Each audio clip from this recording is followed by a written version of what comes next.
আমার সমস্ত ইউটিউবের বন্ধুদের শুভ মহালয়ার অনেক অনেক শুভেচ্ছা রইল।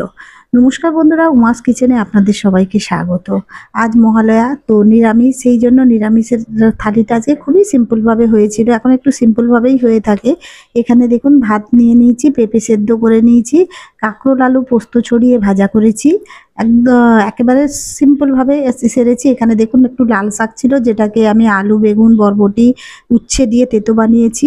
আমলকি আর আলু ভাতে মাখিয়েছি। এখানে আপনারা আমলকি আলু কোনোদিন খেয়েছেন? এইভাবে মেখে দেখবেন, ভালো লাগে। এছাড়া এখানে দেখুন কুমড়ো ফুলও বড়া বানিয়েছি। আমার ছাদ বাগানে একটা গাছে কুমড়ো ফুল দুটো হয়েছিল, সেটার বড়া বানিয়েছি।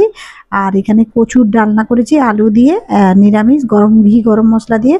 তো বন্ধুরা, কেমন লাগলো আমার এই সিম্পল থালিটা? যদি ভালো লেগে থাকে অবশ্যই কমেন্ট করে জানাবেন। আর কচুর দম কার কার ভালো লাগে অবশ্যই কমেন্ট করে জানাবেন। আমার সমস্ত ইউটিউবের বন্ধুদের শুভ মহালয়ার অনেক অনেক শুভেচ্ছা রইল।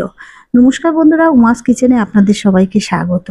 আজ মহালয়া তো নিরামিষ, সেই জন্য নিরামিষের থালিটা আজকে খুবই সিম্পলভাবে হয়েছিল। এখন একটু সিম্পলভাবেই হয়ে থাকে।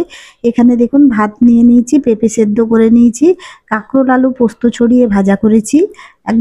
একেবারে সিম্পলভাবে সেরেছি। এখানে দেখুন একটু লাল শাক ছিল, যেটাকে আমি আলু, বেগুন, বরবটি, উচ্ছে দিয়ে তেতো বানিয়েছি।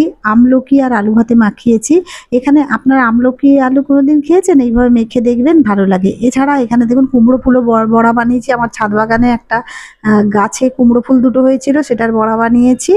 আর এখানে কচুর ডালনা করেছি আলু দিয়ে, নিরামিষ, গরম মশলা দিয়ে। তো বন্ধুরা, কেমন লাগলো আমার এই সিম্পল থালিটা? যদি ভালো লেগে থাকে অবশ্যই কমেন্ট করে জানাবেন। আর কচুর দম কার কার ভালো লাগে অবশ্যই কমেন্ট করে জানাবেন।